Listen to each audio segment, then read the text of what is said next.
finalité du projet Homme. Une question que l'homme n'a su répondre malgré les vastes étendues de logique et de savoir, malgré les plaines profondes de la religion. Et pourtant c'est une évidence claire et confirmée, époque après époque. Pour certains, cette évidence porte le nom de nature et exige de l'homme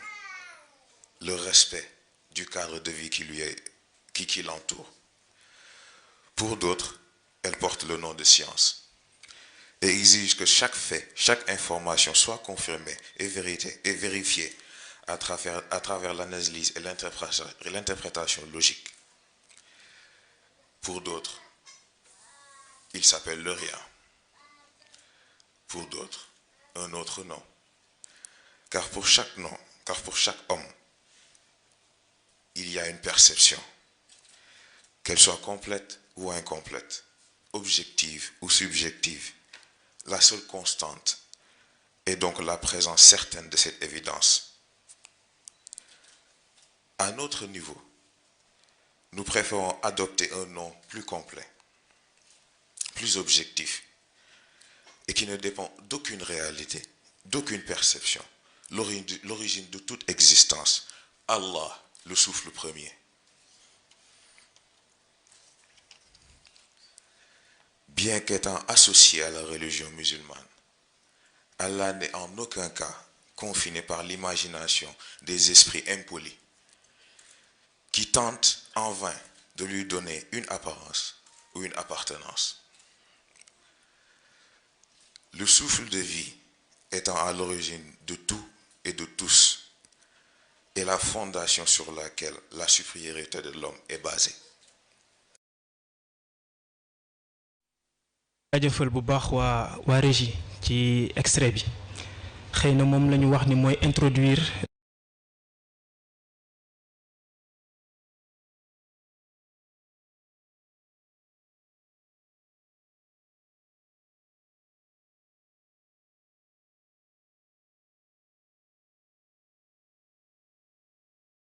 donc ñu war a ñëw cerner tey xëy na débat bi ci spiritualité notion yi et repère xëy na bu ñu waxee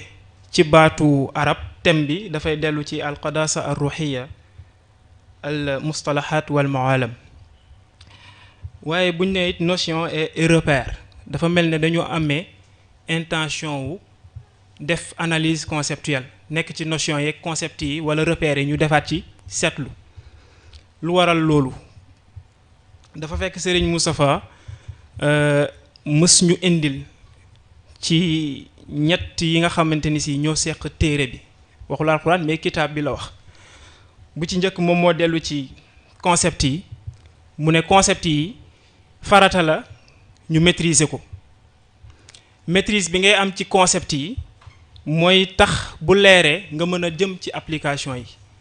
te waxul pratique yi mais application yi la wax bu application yi taxawee résultat yi mu war a jur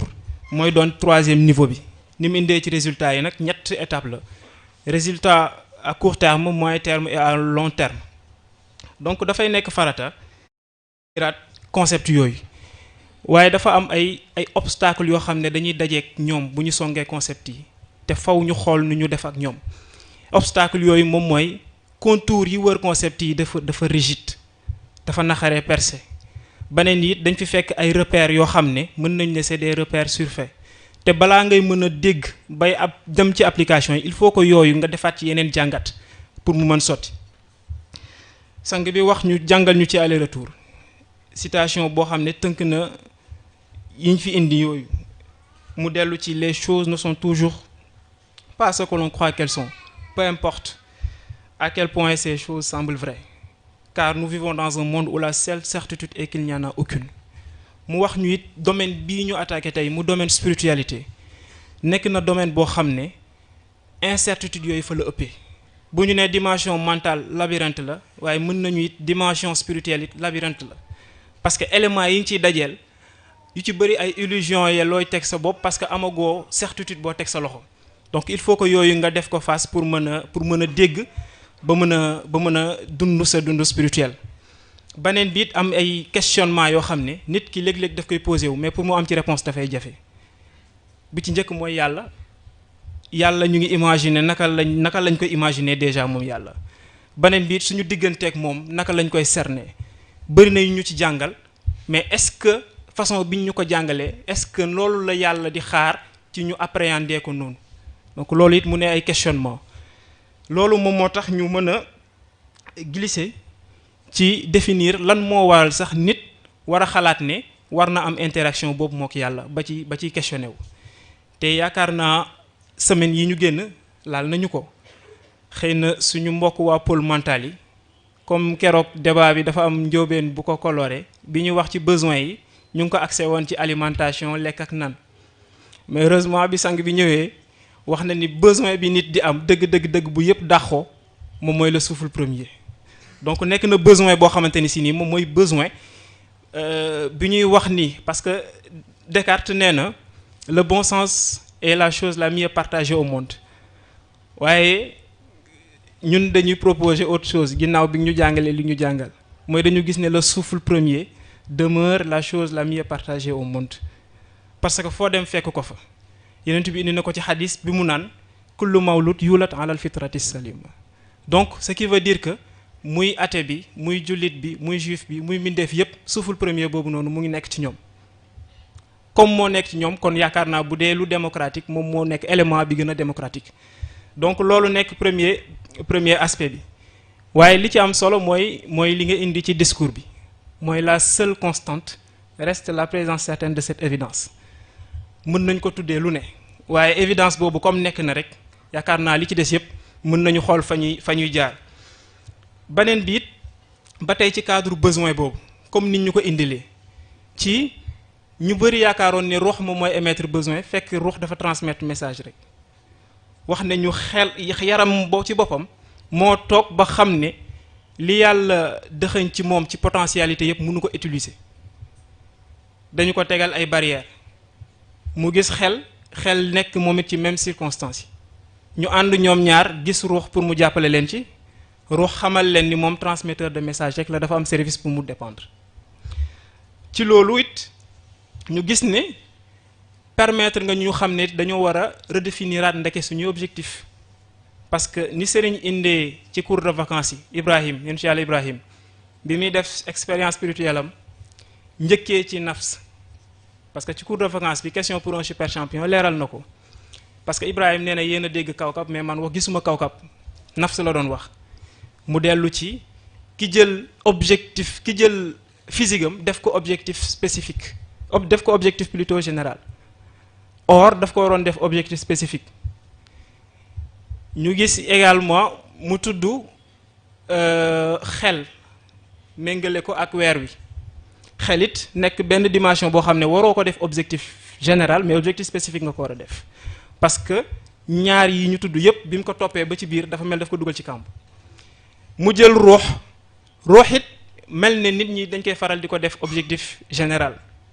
pour relation boobu noonu mu nekk moteur bi or que moom it objectif spécifique nga ko war a ñëw finalement dañuy dellu ci théorie Nikola Tesla bi ñu indil ci 3 6 9 yi xaw ma nag objectif général 6 bi lañ koy teg wala ci 9 bi boobu xam naa après bu ñëwee nga jàppale ñu ci mais nga gis ne yeneen yi yëpp dafay nekk élément yoo xam ne ay objectif spécifique nga ko war a def objectif général bi nekk fa ñuy dajoo ca noyau humain ba mel ni bu ñu jëlee baatu ci ba tey illusion yooyu li tax muy am bu ñu jëlee baatu spiritualité dafa mel ne dañu jël ci faatu français esprit ñu defal ko extension moo tax xëy na nit ki jàpp ne pour mu daj loolu il faut que mu dem avec une approche intellectuelle boo ñëwee ci baatu arab bi it ni ñu ko indee sànq qadasa ruhiya ba tey mel ne baatu ruux la ñu jël ñu def ko extension ñu yaakaar ne lépp ci am rek la aju fekk ñetti éléments yépp moom moo war a ñëw donc kon nga gis ne boo ko limité ci cercle yooyu noonu rek déjà problème dafay posé wu maintenant bu fekkee da nga def noyau boobu noonu humain def ko sa objectif général nit ñi nag fa ñu wutee mooy naka la ñuy percevoir évidence boobu ñu tudd sànq moom la indi ñi ci njëkk jàpp nañ ne évidence bi nature la ba tax na bu ñu amee xëy na yëg-yëg bi mu ngi fi amuñ luñ ko tuddee ñu jël lépp delloo ko ci nature. delloo bi ñu koy delloo ci nature mooy tax boo demee ci yenn sociétés yi d'abord ñu tuddee les druides 2e siècle avant Jésus-Christ ñoom seen spiritualité yëpp dañ ko teg ci nature jàpp ne mbindeef yi ay doomu nature bi lañ donc nature bi mën na leen a nourrir mais en revanche ñoom dañu war a protéger cadre de vie bi mu dollu ci respect de cadre de vie bi nga indi woon keroog. nga dem ci ba Japon peuple yu ñu tuddee wala bokk secte bu ñu tuddee le shintoïsme ñoom it ñu jàpp ne parce que ñoom sax qualificatif bi ñu leen wutal moom mooy la spiritualité verte jàpp nañ ne it lépp dafay dellu ci cadre de vie donc ci vénérer garab yeeg gàncax yi parce que la ñu yëg jàpp nañ ne réponse bi foofu la évidence bi. boo demee également Inde fekk fa hindouisme kanam min nañu ko ñoom dem na ci ba dañuy jël des animaux yoo xam ne dañu jàpp ne dañu amee benn pureté spirituelle ba tax ñu leen di vénérer ci seen yenn temple yi. nga ñëw ba ci Afrique également Afrique fekk fii boo remonté ba ci Égypte ancienne wàcc ba ci peuple yi ñuy wax les Bantous les Mandeng ba ci les Soussous Serigne dugg na ci lu yàgg ci Bargny 90 di expliquer africanisation wala islamisation de l'Afrique processus boobu noonu ci lay indi culte yi nga xam ne africains yi daan nañu ko def mais lim ci indi dafa am solo mooy africain particularité bi mu am mooy ñaar dafa daje ci moom intuition céleste ak intuition terrestre. intuition céleste bi manifesté ci moom mooy esprit yi nga xam ne daf koy jéem a connecté ak li manifesté intuition terrestre yi mooy gàncax yeeg yenn éléments yi te mu wax ne xëy na yooyu yëpp ñu ngi ko jëlee ci ñaari religion yëpp dañ ko hérité ñoom africains yi jëlee ko yi ñu jëlee ko ci judaïsme yi ñu jëlee ko ci christianisme mais bu ci ne xëy na amoon na ci cëslaay bu dëgër mais au fil du temps ñuy dénaturer mbir mi te yaakaar naa indi nañ ko ci laataak ñoom Uzzaak yooyu noonu indi nañ ko ci yu bëree bari mais yi tax perception yi également yooyu di incomplète pour ñoom comme ni nga ko indee bu fekkee dafa dellu par exemple ci religion africaine yi ñoom ñu ngi jàpp ne parce que ni ko alxuraan indee boo leen fekkee ca la ñuy jaamu ngeen laaj leen garab yi wala doj yi ngeen di jaamu lan moo tax mais dañuy ñaan dañuy jaamu yi parce que comme jotuñu ci yàlla bu mag bi il faut que ñu ut des sosies yàlla ci boppam la ñuy utal sosie à travers symbole yooyu noonu ñu daj ci yàlla bu mag bi mais Ibn Arabi yi moom it ci sagesse des prophètes mu wax ni yàlla pour nga cerner ko il faut que nga boole ñaari caractéristiques am benn bi ci njëkk moom mooy son immanence son immanence mooy aspect tashbih bi yàlla mën nga ko utal analogie dafay ñëw mais da nga ko war a booleeg sa transcendance ñaar la yoo xam ne da ngay jàpp ne oxymore la mais ñooy ànd donc yàlla le fait que mën nga ko jaar ci symbole yooyu noonu waaye bàyyil xel ni moom yàlla comme nee na laysa kamislihi shay donc il faut que transcendance boobu ñëw donc ñaar yooyu la ñu bàyyiwul xel xëy na moo tax ñuy versé wu ci erreur yooyu. beneen bi am na ñu jàppee évidence boobu tuddee ko turu science dem na ba am lu ñuy wax scientisme. dem nañu ba jàpp ne finalement est-ce que sax du mujj nekk religion ci ñoom parce que loo leen mënti indil bu ko science validé wul duñ bàyyi mu jàll parce que jàpp nañ ni raisonnement scientifique boobu noonu moom mooy sookul bi vérifier fiabilité mbir yëpp. beneen bi it mooy scientifique léeg-léeg dina analyser phénomène yi mais du ko delloo dina analyser phénomène bi étudier relation de causalité waaye du delloo mbir mi ca cëslaay la phénomène bu taw par exemple. ñoom bu ñu gisee mu taw li ñuy analyser mooy cycle de l'eau dañuy jàpp ne c'est un processus naturel rek jant bi mooy chauffer bu chauffer plan d'eau yi évaporation am bu évaporation amee vent yi transporter nuages yi bu ñu dajee phénomène condensation am ndox wàcc ndox bu wàccee taw am li ruisseler li infiltrer cycle bi continuer waat évaporation amaat ñu yemale ko foofu. mais malheureusement du ñu remonter ci élément déclencheur ki déclenché processus bi muy yàlla donc yooyu it dafay tax perception yi di incomplète à ce niveau. nga demaat ba ci ñu war a mën a tuddee ñi jàpp ne évidence boobu noonu c'est le rien tuddee ko le rien nga am ci ñaar athéisme mu ngi fi les agnostiques ñu ngi fi athée li ñu ci jàngal moo ci nekk moom mooy athée mën nañ ko considérer comme la preuve tangible de l'existence de Dieu. Parce que athée ki ma amal problème mooy ki caricaturé yàlla ci boppam kooku la amal problème parce que jàpp na ni yàlla bi mu xamal boppam ak yàlla bi ñu ko présenté bokkul. Donc yëg-yëg boobu noonu mu am moom moo tax muy pousser lépp loo xam ne ni proposé nga ko tuddee ko yàlla bu ko defee mu dellu ci science wala mu dellu faneen pour am la mu soxla. am nga ci les agnostiques ñoom jàpp nañu ni xëy na yàlla ak yooyu am na mais jàpp nañu ne esprit humain moo limité pour percevoir yenn yi donc spiritualité ñoom dañ koy dàq parce que jàpp na ne da leen di tarrel parce que nit limité na mënul àgg foofu ñoom loolu la ñu jàpp nga mën ci dugal ñoom Kant ak ñoom ñu demee noonu.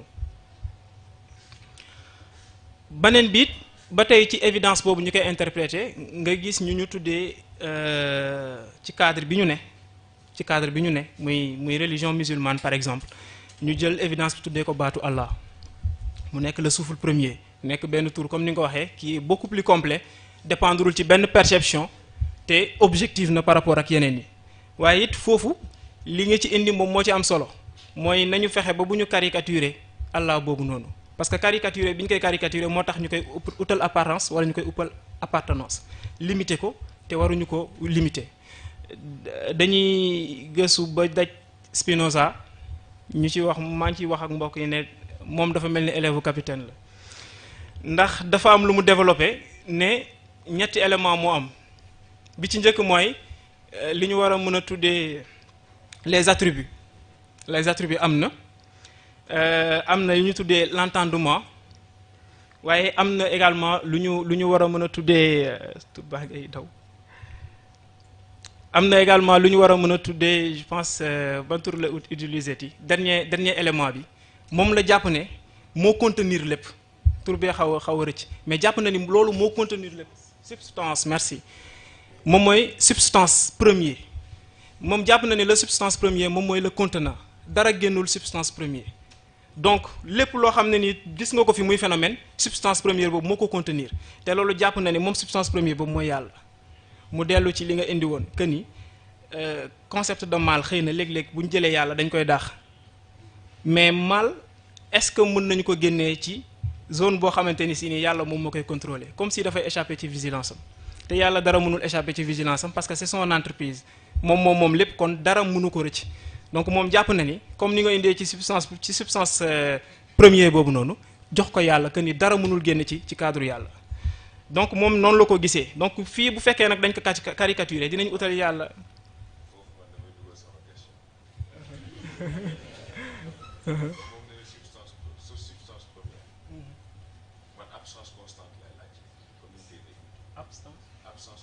absence constante. ma jottali leen question bi sang bi joxe. Spinoza tudd na substance première. moom mu ngi laaj léegi absence constante nuñ koy def waaw loolu la leen laaj voilà donc nga gis ne ba tey ci cadre diine boobu noonu yàlla il faut que ñu xoolaat ni ñu koy appréhender Serigne wax ñaari baat yoo xam ne tënk na lu bari mooy jaam bi jóg pour matal ponk diineem ak jaam bi jóg dem ci yàlla du benn moo tax mu indi différence bi am entre religion et culte. ki jóg dem ci yàlla nag xëy na am na lu mu soxla loo xam ne dina ko yóbbu te moom mooy dellu xëy na ci mélodie bi ñu indil iqra bismi rabbik cette mélodie qui réveille le corps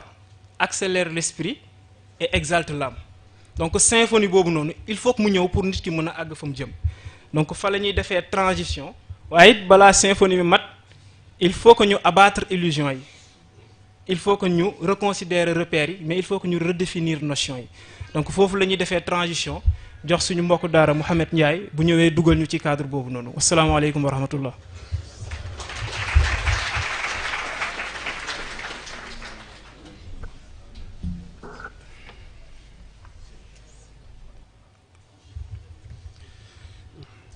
asalaamaaleykum wa rahmatullah wa barakaatuhu. ñu ngi nuyu mbokk Colisée bi yépp di jiital ci nuyoo bi sunu sëriñ sunu wasila sunu formateur l'ingénieur moral Seydi Cheikh Ahmed Tidiane Al Maktoum di teg ci nuyoo bi sangu yu góor yi mu àndal ak sang yu jigéen yi mu àndal mu mel ni bu delloo ci thème bi xam naa mooy sunu capitaine d'équipe mais mu ngi ñuy poser question waaye bu delloo ci thème bi yaakaar naa ni li nga xam ni moom la fi sunu mbokk Daouda indi doyoon na sëkk pour ñu comprendre li nga xam ne moom mooy dimension spirituelle mais ñun ñi nga xam ne ay nempante lañu comme ni ma ko waxee depuis le premier jour bi nga xam ne nit ñi bi ñuy inscrire seen bopp ci réévolution bi mu leen invité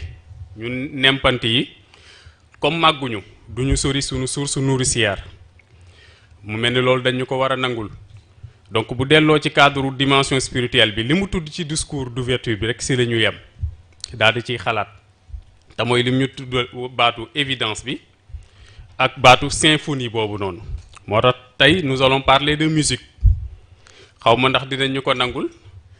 waaye soirée dansante la soirée dansante boo xam ni musicien bi koy tëgg mu ngi tudd rabbikal lazi xalax moom mooy musicien bi ki koy accompagner ci instruments yi mu ngi tudd rabbukal akram seen genre musical moom mooy redécouverte des notions et des repères billet d'entrée bi moom mooy esprit logique mais ouvert mu mel ni moom mooy promoteur soirée dansante moom mi nekk la voix du Colisée de concert on peut dire voilà nous sommes à la bonne école le spécialiste en chef corrigé nañu donc c'est un concert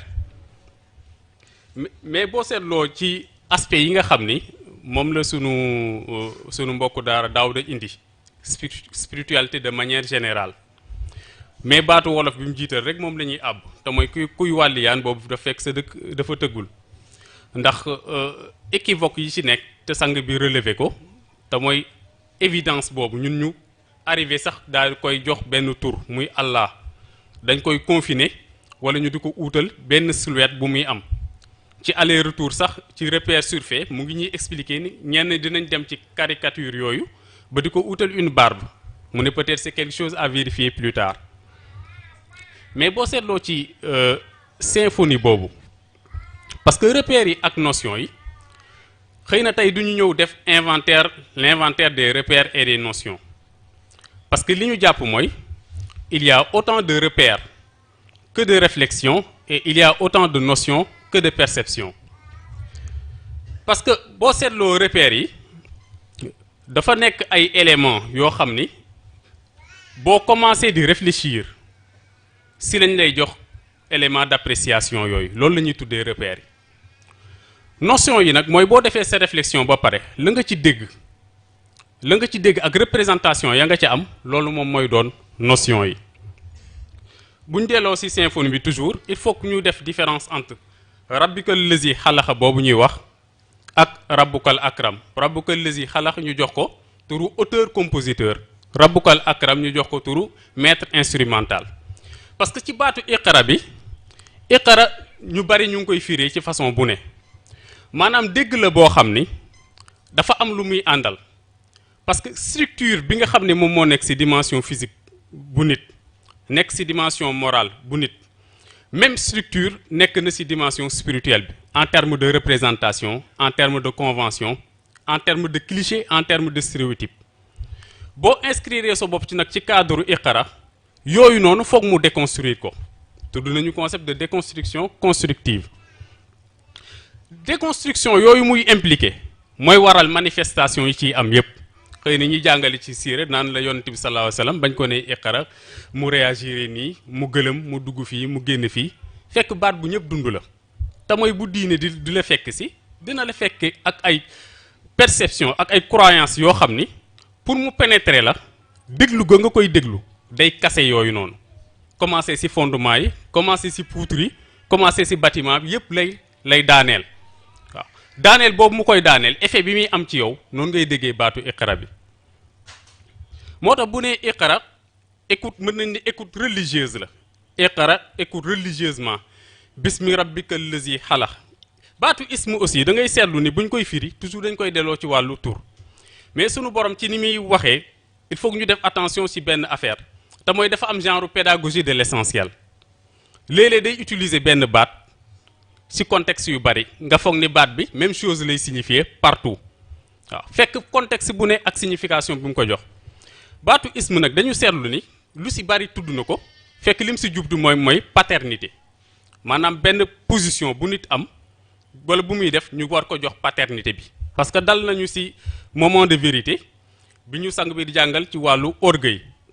wax ne orgueil bu jàppee xel moom mooy waral nit ki di gëm boppam nekk ci ëttu kilifaam foog ni lu mu def noonu la wala lu mu def moom moo jaadu bu jàppee xol moom mooy tax nit ki di xeeb ay moromam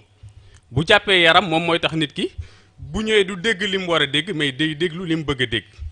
bi ñu koy approfondir am na fu ñu gis ci alxuraan sunu borom di wax wazaru zahiral ismi wal baatina foofu ism li mu signifié mooy statut te mooy nga nekk ci dara ñu xamee ni yow statut bi nga ci am moo xam directeur nga moo xam directeur général nga moo xam président de la république moo xam ministre nga loolu mooy statut bi ñëpp xam wazaru zahiral ismi wal baatina mooy trafic d'influence bi nga mën a def ci groupe bi amuloo ko statut bu ñëpp xam mais am nga benn capacité d'influence boo xam ni fa ngay jaar loo mën a yàq nga yàqu ko muy rappeler loolu wazaru zahiral ismi wal baatina inna lazina yaksibuuna al isma te mooy ñi nga xam ne ñooy def trafic d'influence boobu sayuj zaw na nit ñi dañ koy firi naan ni dañ la sanctionné sayuj zaw na dinañ la vilipender bi maakaanoo yaxtarifuun ci li nga nekk di ko def donc baatu ismu boobu dafa mat a bàyyi xel ci booy interpréter concept yi donc fii bu ne iqra bismi rabbika lazi ismu boobu chanson lay signifier bismi rabbika lazi iqra écoute religieusement bismi rabbika lazi la chanson de cet auteur compositeur bismi rabbika lazi xalaqa qui compose al insana pour yow min alaq la symphonie de l'évidence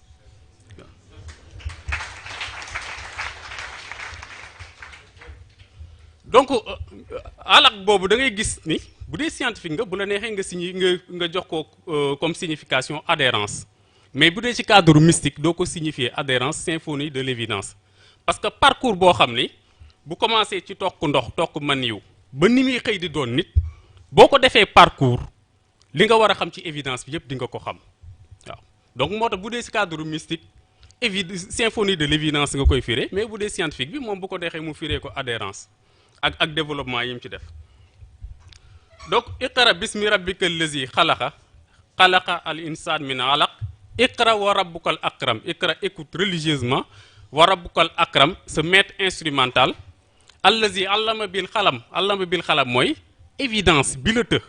moom rabbukal akram amul lu doon mystère ci moom waaw wa rabbukal akram allazi allama bil xalam amul benn mystère ci loolu allama mu emporté la al insaan yow mii nit allama al insaan maalam yaalam dans les grandes aventures de cette évidence waaw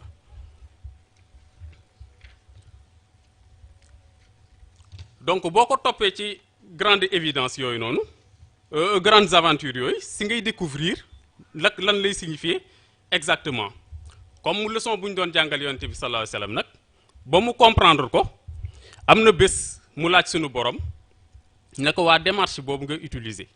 nan la demee noonu démarche bi nan la demee noonu sunu borom ne ko inna alaynal jam'ahu ba ñu waree def évolution moo xam évolution wala réforme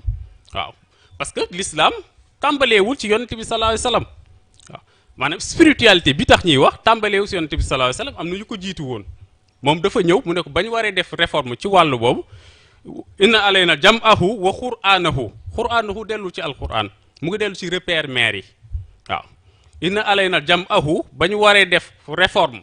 ci spiritualité bi wa qur'anahu dañ la nampal ci repère mère yi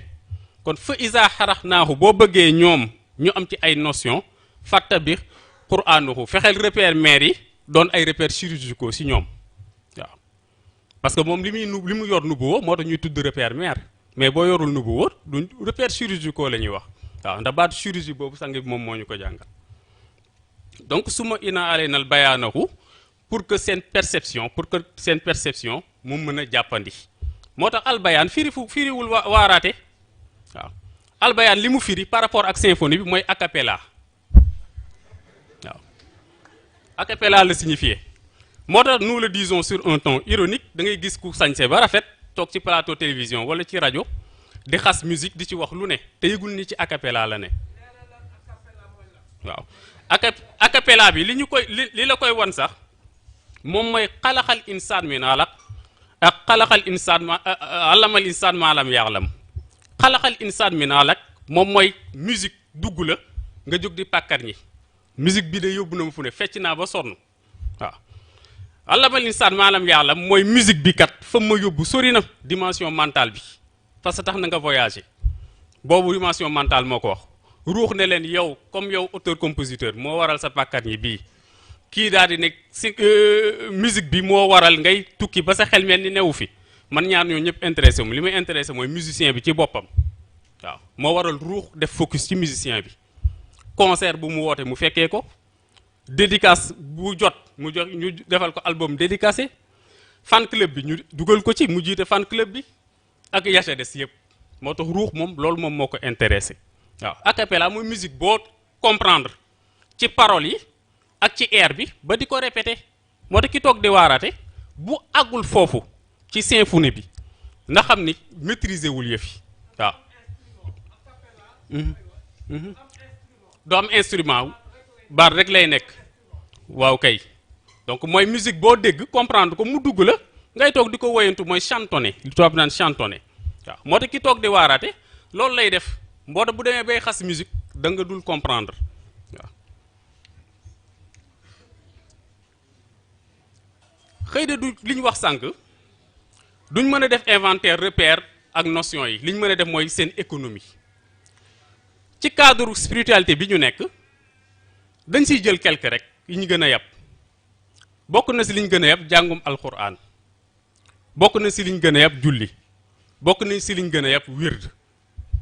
bu delloo ci alquran xam nga dina am ay expression yooyu dégg ñu naan la quranul karim quranul majid quranul azim ak yu mel noonu mais bu fekkee ne alquran nit a ko tax a jóg te nit di nekk benn entité la waral expression yii nii yëpp c'est parce que alquran waxut ak entité bi cellules yi lay waxal waaw cellules yi lay waxal parce que ay scanner la waaw moment bi nga ko tiim di ko jàng moom itam mu ngi lay liir waaw scanner la moo tax ba ñu laajee sunu borom mu ne innahu le quranul karim c'est un manuel d'éveil fii kitaab bi dellu si téere bu ñu teg ci dégg mag noonin bu ñu ajusté laa yamassuhu du la mën a jariñ ilal mutahharun lu dul foofu aussi firiwul laab ba dina balaa nga koo jël faw nga jàpp waaw lu dul nga am un cœur pur parce que boo demee ci aller retour sang bi dina la jàngal différence entre propreté et pureté ne la douce la wala transcendance la waaw donc c'est plus que ça waaw boo demee foofu dina la jàngal ni pureté ak propreté bokkul propreté moom la religion bi di traité naan la booy jàpp yi mooy farata yi mooy sunna yi ak ya ca des pureté mu ngi dellu ci composante yooyu nga di ko mettre en équilibre ca ngay développer volonté boo xam ne day dem bay tolloog volonté sunu borom bien que ñaari volonté yi du doon benn mais dina tolloog moom ba geste boo def mu mel ni sunu borom da ko avaliser waaw boobu cadre pureté la loolu la lay wax ne alxuraan bii boo koy tiim te àgguloo foofu amuloo yenn benn niveau bi ci cadre boobu day dellu si lu ma Cheikh doon wax nanga di ko jàng mu di la rëbb waaw parce que yaa ngi foog ni yow entité bi yaa ko concerné fekk moom ci cellule lay adressé directement ba tax na yiñ expression yi ñu doon wax yooyu Qur'anul Majid mu ngi dellu ci le scanner des propriétés yi si doomu aadama cellules yi ko composé moom lay waxal Qur'anul Karim nekk le scanner des principes ba nga duggee ci yëf yi di ko jàng boobu ba léegi foofu ñu def xam yan principe la dolli waaw Qur'anul Azim mu dellu si le scanner du mérite li ngay def di ko pratiquer au jour le jour ban fan la sa mérite toll sa digganteeg sa borom beneen bi di Qur'anul Mubin muy le scanner des résultats ban jeexital la jur ci yow foofu ñu xam ko donc loolu moom waral mu am tur yi nii yépp foofu nag cellules yi lay waxal waaw cellules yi lay waxal waxut ak entité bi ni ko koy xamee mooy boo amee sa doom nga xëy moo xam nga yóbbu ko daara wala nga yóbbu ko jardin d'enfants peut-être pour faire tomber les clichés nga toog plusieurs mois wala plusieurs années dem di ko seeti ñëw fekk ko ci anam bu doy waar waaw ba yow ci boppam ngay tiit ne waa lii moom lu ko waral ni nga tilimee nii ah ni nga jeexee nii xanaa dooy lekk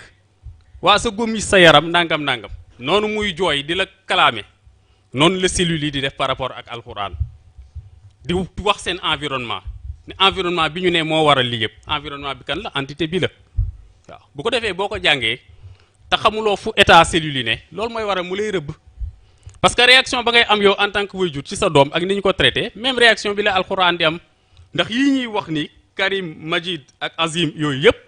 ñoom dañu nekkoon ay chargé de programme ca conception ba moo waral ñu miinanteeg cellules yi waaw Allah mooy c'est le chef de projet waaw mais am projet bi am na ñu ko accompagner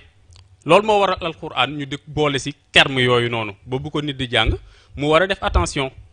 beneen bi si gën a yéeme ci terme yooyu moom mooy quranul fajr ñii firi naan la dañ ne jàngal alquran bi ci gën mooy waxtu fajar fekk pour quranul fajr moom moo géré li ñu naan les manœuvres d'équilibre waaw li tax ñu boole ko ak fajar mooy fajar boo yeewoo dafay tombeek entité bi def genre mise à jour dimension physique bi noppalu na xel mi noppalu na donc foofu dal gi moo tax ñu di ko wax mais fajar gi sax delluwul ci fajar googu fajar gi mooy moment bi nga toog ba yëg ni dimension yooyu vraiment nekk nañ dans un état positif boo si jàngee alquran dina jàppandi surtout bu fekkee ne quranul fajr yi moom nga yéene parce que mooy defar manœuvre d'équilibre parce que ku ne xam na ne manœuvre d'équilibre yi fajar la gën a yomb donc buñ jógee ci alquran ñu dem ci beneen bi ñu gën a yàpp muy la prière bu delloo si wàllu julli waxtu bi jot naag njëkkante geeg jàpp geeg yooyu noonu yëpp dafa am lu ko gën di farata te mooy nga xam ki nga amal affaire kan la yow yaa ngi jàpp ni évidence bi nga amal affaire fekk c'est toute une commission qui siège da nga ko seetluwul parce que foofu li tax fatiha nekk lu obligatoire te saar di facultatif dafa am lu ko waral les membres de la commission foofu la ñu ne parce que di nga si tudd Allah di nga si tudd arrahman di nga tudd arrahim di nga tudd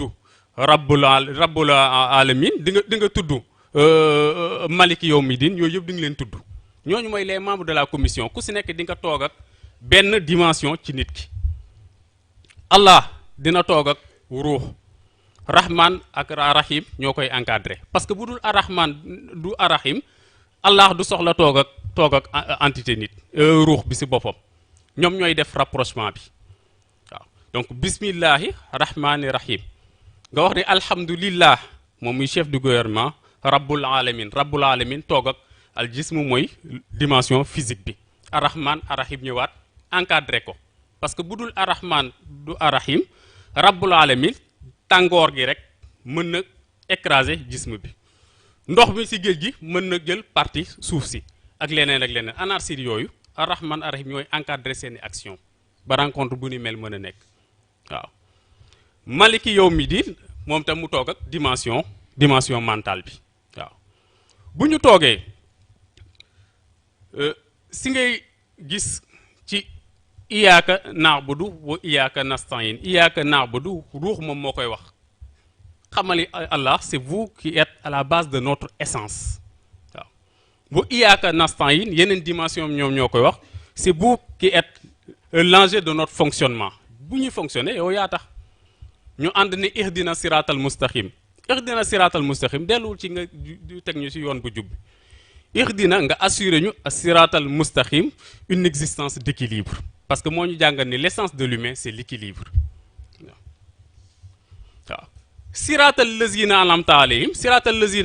mooy équilibre boobu bañ la ko joxee investiraat nga ko ci entreprise suñu borom waaw waaye nekkul ghayril maghdubi alayhim wala daalin jëloo ko mujj gi mu doon outil nga di ko défier yàlla waaw loolu moo tax fatiha bi obligatoire saar yi ñëw nekk lu facultatif parce que liñ lay wax après ci alquran yépp génnul ci ghayril maghdubi alayhim wala daalin ak nu mu tëddas siratal lazina an'amta alayhim ay ghayril maghdubi alayhim wala daalin génnul ñaar yooyu soit suñu borom di la wan ni boo bëggee équilibre fii ngay jaar boo bëggee équilibre ñoom diw ngay roy boo bañee bokk ci beneen camp bi lii ngay moytu boo bañee bokk ci beneen camp bi fexeel ba li conséquence bi dal ñoom diw bu mu la dal waaw loolu moom mooy nekk li des ci kii alquran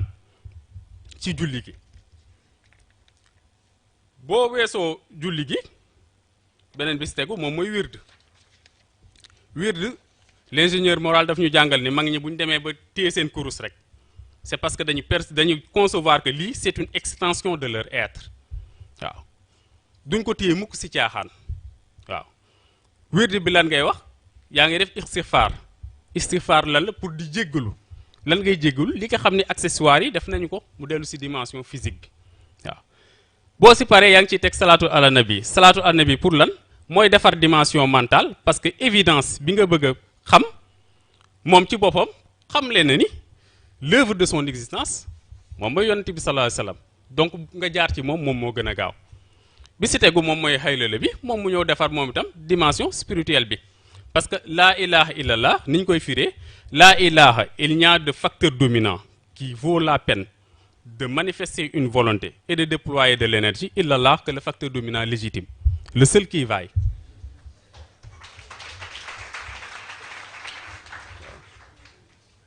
donc loolu dellu ci wird bi waaye xëy na fi ñuy jeexalee mooy sunu borom fi muy tontoo malaaka yi waaw naan leen inni a'lamu ma la ta'lamun loolu dafa tontu atajalu fiha man yufsidu fiha wala dafa tontu wa nahnu nusabbihu ndax li tax mu tontu leen loolu sax da ngay xam lan lay firi parce que li muy firi mooy li ma doy maa koy fàggas ndikul sama bopp waaw loolu la firi parce que buñ ne ñoom malaaka yi buñ ne atajalu fiha man yufsidu fiha wa yasfiku dima loolu ñu wax ko dem ba jamono indi ko sunu borom du leen ci contredire du leen ci weddi parce que pour sunu borom temps amul boo ko moment bañ koy waxee mu ngi tiim ndax matérialisation bi dina am wala déet donc du leen tontu ci loolu donc li mu tontu mu ngi tontu si liñ ne war nax nu sabbihu bi hamdika wa nu haddisu lakka te mooy ci wàllu spiritualité lay doy sunu borom moom moo koy apprécier du yaa koy apprécier waaw loolu leen tontu ne man li ma doy maa koy fàggas ni ku sama bopp waaw moo tax foofu ngay déggee réponse bi mu leen jox waaw mais ñoom kañ lañu am preuve bi ba ñu demee ba inna allaha wa malaykatu salluna ala nabi ñu xam ne seen nax nu sabbixu ba ñu doon wax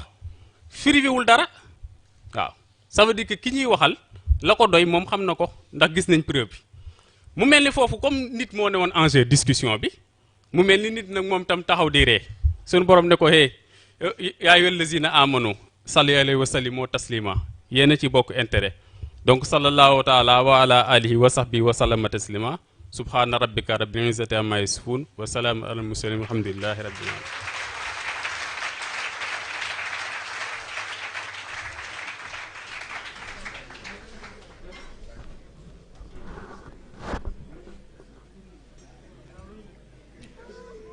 xam naa ñu dellu jaajëfal suñu mbokk Mouhamed ci exposé bi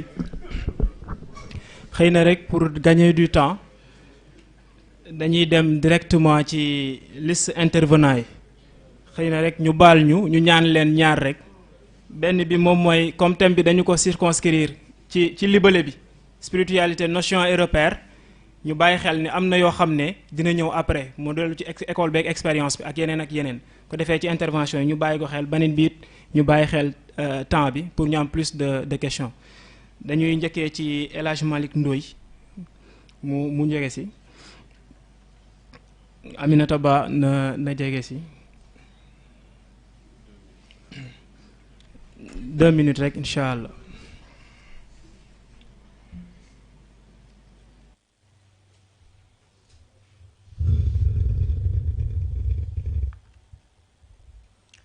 asalaamaaleykum wa rahmatullah ñu leen di nuyu bu baax sang ñu lay ziar di ziar ñi nga àndal ñëpp di ziar ñi fi teew ñëpp di rafetlu wax dëgg yàlla mbokk yi seen intervention am na solo xam naa ñun dañuy ñëw rek par rapport ak surtout thème central bi muy évolution bi nga xamante ni moom lañ wax ni c'est une nécessité de l'homme à l'humain ndax sëñ Moussa hafizahullah wa ayyadahu wa ra'ahu dañ ko musa laaj lan mooy mustarshid mu ni al mustarshid huwa al insan al mutatawwir mu ni c'est un être humain qui évolue donc évolution bi c'est une nécessité pour tout le monde mais c'est une nécessité pour tout individu qui se réclame d'être Moustarchid. mu ni ba tey ci wàllu yitte bi sang bi wax ni facteur la boo xam ne moo ñuy permettre pour ñu jóge ci état bu doomu aadama dem nekk nit. Yonent bi sallallahu alayhi wa sallam waxoon ni adabani rabbi fa ahsana tahdibi. Sëriñ Moustapha hafizahullah wa ayyadahu wa ra'ah mu firil ñu ko mu ni adabani rabbi yàlla moo ma yar fa ma def yitte ahsana tahdibi mu rafetal sama yar. kon yitte boobu facteur bu important la donte le comme yonent bi mooy def yitte pour mën a yegg fi mu war a yegg rawatina ñu ñi nga xamante ni ñooy njabootam kon yàlla nañu yàlla may yitte boobu. bu ñu waxee ci wàllu spiritualité surtout dafay dellu ci wàllu ruux te maam Cheikh waxoon ni xam nga ñu bari bu ñu bëggee am développement ci wàllu ruux dañuy dem wuti wasila wala ñu wut koo xam ni dina leen mën a yóbbu ci suñu borom subhanahu wa taala maam Cheikh waxoon ni ku xamul jagle ruux yi war a wut taalibe te dañuy gis ni jamono bi bari na ñuy woote ci côté boobu te fa ñu war a maanaam li ñu war a xàmmee ruux yi seeni njaboot amuñu sax capacité boobu noonu te suñu borom waxoon ci alxuraan ni man xatala ñuy fàtte aaya bi mais dafa waxoon ni képp koo xamante ni da nga rey benn nit man xatala nafsan bi xayri nafsin aw fasadin fil ardi fa kaannama xatala naas jamia wa man ahyaha fa kaannama ahya naas jamia mooy képp koo xam ne rey nga benn nit mel na ni rey nga ñëpp mais ñuy laaj foofu ki nga xamante ni dafa yor taalibe ba war ko yóbbu ci suñu borom mu war ko fexe mu évoluer mais daf ko fexe ba mu nekk summa radnaahu asfala saafiliin kooku est-ce que duñ ko mën a dugal ci cadre rey boobu donte la du physiquement mais ruuxiyan waa ji delloo na ko ci ba mu gën a nekk koo xamante ni la taxoon yàlla indi ko yeggul foofu noonu. beneen bi ñuy laaj tasawuf moom ban importance la am ci li nga xamante ni moom mooy spiritualité ndax am na ñu ko gëm am na ñoo xamante ni weddi nañ ko ni bidaa la wala yu demee noonu donc boobu aussi naka lañ ko déggee xam naa loolu moo nekkoon suñu intervention ñu ngi jégalu bu baax asalaamaaleykum wa rahmatullah. waaleykum salaam wa rahmatullah jërëjëf El Hadj Malick Ndoye ñuy woo suñu mbokk Aminata Ba ko defee Moustapha Dieye mu waajal.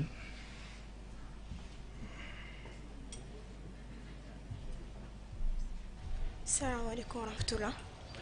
ñu ngi nuyoo di ziyaara di baal xaq te di baal di ñaan borom bi subhanahu wa taala boo ñu jéggal di jaajëfal mbokk yi kàddu yi am na solo di ñaan rek maam yal na yàlla mottali lépp incha allah defe naa mbokk yi nga xam te ñu doon def exposé am na solo mais rek ñu bàyyi xel niveau bi ñu koy wàccee parce que am na ñoo xam te ne wax dëgg yàlla dégg-déggin bokkul bu delloo ci wàllu spiritualité comme ni ñu ko indee ci wàllu dimension spirituelle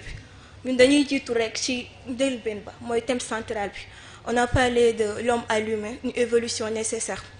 te bu ñu nee évolution nag indi nañ ko dimension physique dafay ñëw mentale dafay ñëw mais dama naan on peut pas parler d'humain sans la dimension spirituelle parce que indi na ko fi sànq bu delloo ci ñoom scientifique yi macha allah seen dimension seen esprit nu ñuy xalaatee kenn xamul nu mu toll mais boo xoolee lan moo leen dese rek mooy une dose de spiritualité parce que ñu ci bëri gëmuñu existence de Dieu ñu si mel ni comme ñoom ñi xam ne dañoo jël bannir Dieu ba sax bëgguma sax tudd moo bu nuñ ko indee mooy que ni daal bu dee la war foofu tamit dañuy spiritualité bu ñu nee spiritualité ñu ni naka la ñuy eggee suñu borom man dama naan foofu àgg suñu borom bi est-ce que du risque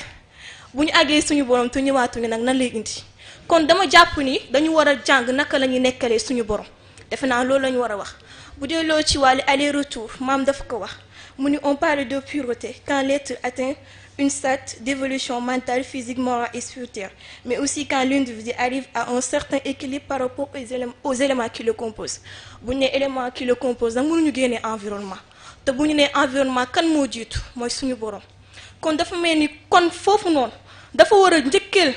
existence suñu borom pour mën a atteindre benn fi nga xam te niveau boo xam te ne soxla na ko bu delloo nag ci wàll comme ni ñu ko waxee àgg suñu borom. maam wax na ko indi ngeen ko ci vidéo yu jiitu yi mu ni trajet bi guddul mais ay jikko la mu ni jikko yooyu nag lan la defe naa indi ngeen ko sànq bu delloo ci naka la ñuy def indi nga ko ci wàllu julli gi ci wàllu wérdu bi mun nañ fa jaar pour àgg suñu borom mais tamit dafa am lu importance te indi woo leen ko mooy suñu taysir bien sûr parce que moyen la suñu taysir moyen la pour ñu àgg suñu borom parce que moyen la pour ñu àgg suñu borom parce que da ngay gis cadet bu ndaw macha allah mu yegg niveau boo xamante ni mag bu yor am 60 ans gàddu kurusam sax eggu ko fa kon ñu bàyyi ko xel baax salaamaaleykum wa rahmatullah